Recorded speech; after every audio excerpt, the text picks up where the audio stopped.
So the course that I'm talking to you about today is marketing research, and it's a course in which our students learn how to do marketing research projects.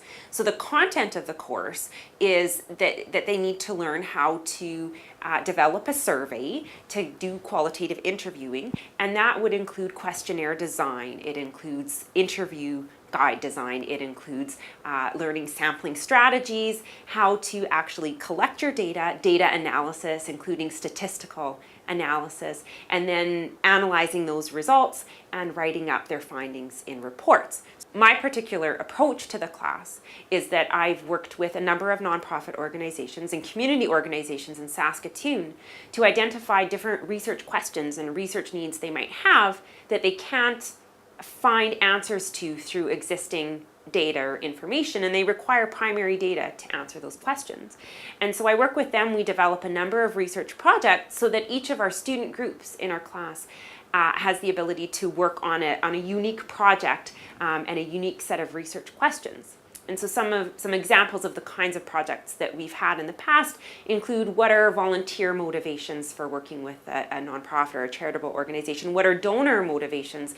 What awareness do people in Saskatoon have of a particular nonprofit or charitable organization? What are people's reactions to different ad campaigns or to different logos or names of different organizations? So some projects like that. And the two classes that I'm associated with, the first one is a second year engineering design class. And particularly with this class, we've gotten together with a group called the Tetra Society of North America. And they are a group that puts people with needs, disabled people with needs, together with builders and engineers that can satisfy those needs on an individual basis.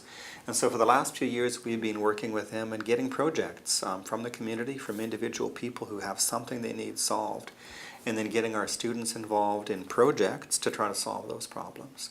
And that is then also part of our outcomes, in that we certainly in engineering, our outcomes are, the idea of, what is the engineer's social responsibility, within a community, social awareness within a community, and also a professional responsibility to the community. The experiential learning project is an integral part of the course itself, in the sense that it is worth 20% of the course, or the final mark for the student.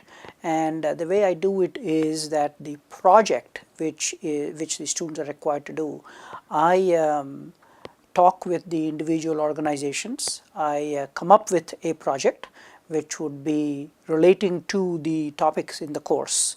And of course, it has to be of interest to the organization. So we make sure that it's a project that's of mutual interest and mutual benefit. 2-3 months prior to the start of the course, I start contacting organizations, and sometimes the organizations will contact me because they may have received an email from one or more sources that there is going to be a project, and I actually meet with each of these possible organizations. We talk about what the course entails and what topics we discuss in this particular course, and I say, well, here are some projects that were done in the past, and ask the organization if there is anything that we could do for them. My learning outcomes are fairly broad, but they always involve putting knowledge into action or applying the knowledge the students are learning in the course. I work with a variety of communities, and over time you get to know some of the needs of those communities. And if I see a need in one of the communities I work with, I try and incorporate that into an assignment that the students can work on. And in some cases, many of the students are involved in communities themselves. If they see the community they physically live in, if it's a food desert, they know what to do. They know the activities that are needed in order to make that community more food secure. So the students take it upon themselves to incorporate their knowledge into the outcomes. In our second year class, because we have a lot of control, we make sure that that project really fits the outcomes fairly well. In the fourth year class, it's a little different in that some of the projects are very socially aware and very broad problems.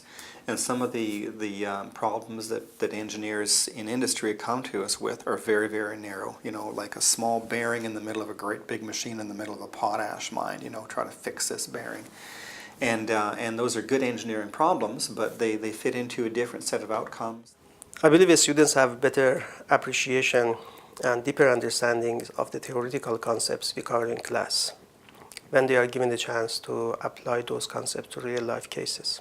For instance, they learn about effective communication, how to collect data in real-life cases, and how to communicate the outcome.